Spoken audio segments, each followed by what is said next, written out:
அனைவருக்கும் வணக்கம். இலக்கியத்தில் லிட்ரேச்சரில் சிறந்த பங்களிப்பை வழங்கிய எழுத்தாளர்கள், கவிஞர்களுக்கு ஞானபீட விருது, சாகித்ய அகாடமி விருது வழங்கப்பட்டுள்ளது. ஞானபீட விருது அப்படிங்கிறது பாரதிய ஞான்பீத் என்ற கல்ச்சுரல் ஆர்கனைசேஷன் மூலம் வழங்கப்படுகிறது. இந்த Jnanpith award India's highest literary award. This award established in the year 1961.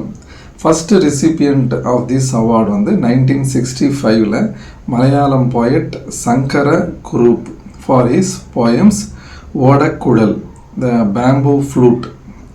1975 எழுத்தாளர் அகிலன் அவருக்கு ஞானபீட விருது கொடுக்குறாங்க.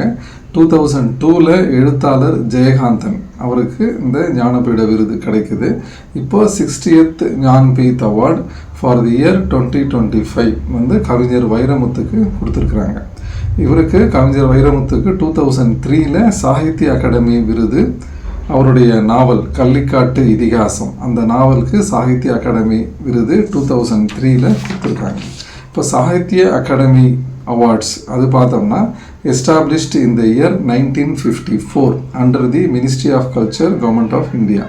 It is also highest literary award given for the most outstanding literary works in poetry, novels and short stories of 24 languages. இப்போ Sahitya Akademi award 2025 Tamil லாங்குவேஜில் எழுத்தாளர் சா தமிழ்செல்வன் அவருடைய படைப்பு தமிழ் சிறுகதையின் தடங்கள் லிட்ரரி கிரிட்டிசிசம் கேட்டகரியில் இந்த படைப்புக்கு இந்த சாகித்ய அகாடமி விருது 2025 கொடுத்துருக்காங்க. It traces the history of Tamil short stories.